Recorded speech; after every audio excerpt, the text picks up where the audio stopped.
African Loxana Bite Cushion. Good for newborn up to 3 years old. It depends pa rin po yan sa laki timbang ni baby kung kakayanin po siya ng 4 to 5 years old. Okay. High-seated po siya. Lightweight stroller. Full canopy. Adjustable po yung kanyang leg rest. Reversible po yung handle, adjustable yung handle. And then, ang kinagandaan pa po sa kanya, leather po yung kanyang handle. Okay? And then, A4 cast po yung gulong po niya. Ibig sabihin po, hindi lang po yung harapang gulong yung nagsiswivel. Kapag ni-reverse natin yung handle, mamaya papakita po namin sa inyo, yung likurang gulong, mag-swivel na po siya. Ang purpose po niyon, mas madali po siyang i-maneuver kapag naka-reverse yung kanyang handle. Para meron po kayo idea sa kanyang brand new price, ang brand new price po niya is 34,000. Okay? So, already washed na po ito and ready to use na. Ito po yung details po niya one by one. So, unahin natin sa kanyang canopy. Ayan, full canopy. Ito po yung kanyang peekaboo. Yung design ng loob ng kanyang canopy. Dalawa po yan. Ayan, kapag naka-reverse yung handle, kapag naka-forward facing.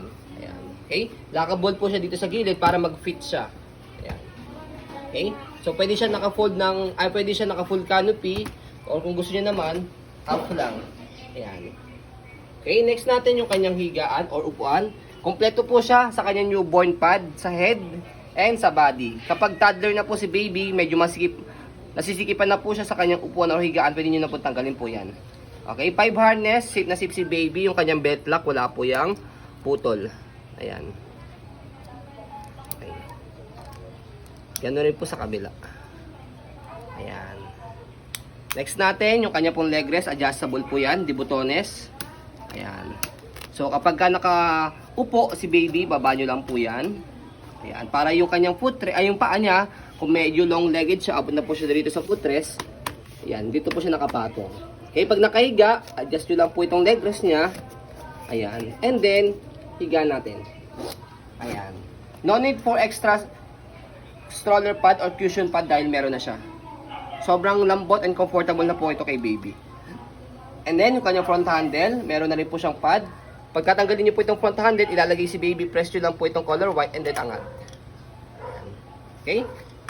So, next natin yung kanyang footrest. Ito po, yung kanyang tapakan. Ayan. Pati yung kanyang gulong. Yung basket, daddy.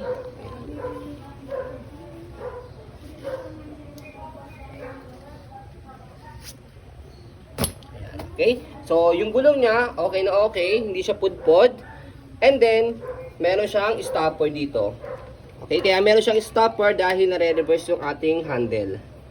Ayan. Okay yung kanyang stopper.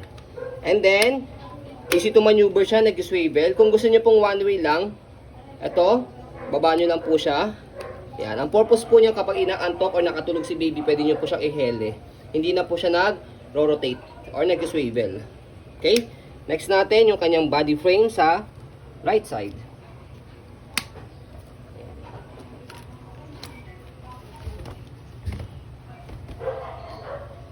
Wala masyadong scratch to. Ganda ng frame. Okay? Next natin, yung kanyang gulong sa likuran. And then yung stopper. Ayan, all goods. Yung kanyang basket. Okay na okay din. Ayan. And then, sa likuran, kapag i-adjust po siya, kapag iuupo, hatakin nyo po ito. For example, higa natin siya. Kapag semi-recline kalahati, fully recline sa pinakasagat po niya. Shoot nyo lang po yung daliri nyo rito and then pull down. Yan, ganyan po siya kapag nakahiga. Pag naman po iuupo, hatakin nyo po itong dalawa sa pinakasagad po niya. Ayan. And then, ang kinagandaan po sa kanyang higaan, hindi masyadong mainit sa likod dahil meron siyang airways dito. Okay, next natin, sa kabilang side ng body frame. Ayan. Black na black siya.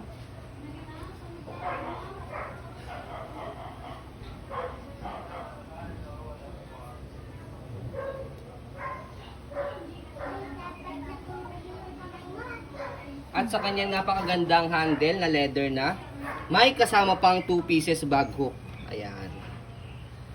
Okay, adjustable po yan. Meron siyang silver button dito. Depende po sa magtutulak kung gaano po siya kalaki. Ayan. Next natin, sa pag-reverse ng kanyang handle, ayan, as you can see yung harapang gulong nag-swivel. Pag ni-reverse natin yung handle, ito na po yung maglalak. Ibig sabihin, hindi na po siya mag-swivel. Ito na po yung mag-swivel. So, sige, try natin. Angat. So, ito po yung angat sa kanya, left and right. Tapos, isushoot lang dito. Ayan. So as you can see, hindi na siya nag-swivel yung harapang gulong, ito na yung swivel. Okay, ang purpose po nyon, para mas madali po siyang i-maneuver. Ayan, okay. So ayan po yung kanyang design kapag ka naka-reverse and adjust yung handle. Ayan. Okay, and next natin sa pag-fold, balik po muna natin yung kanyang handle. Dahil hindi pwedeng i-fold kapag naka-reverse yung handle. Ayan, make it sure, bago i-fold, kailangan yung harapang gulong nag-swivel na ulit siya. Okay? So, kapag nakaganyan na po siya, nabalik nyo na po yung kanyang front handle, ay yung kanyang handle. So, yung canopy, fold natin. Kailangan yung higaan niya nakaupo. Okay? So, napakadali lang po itong i-open sa i-fold.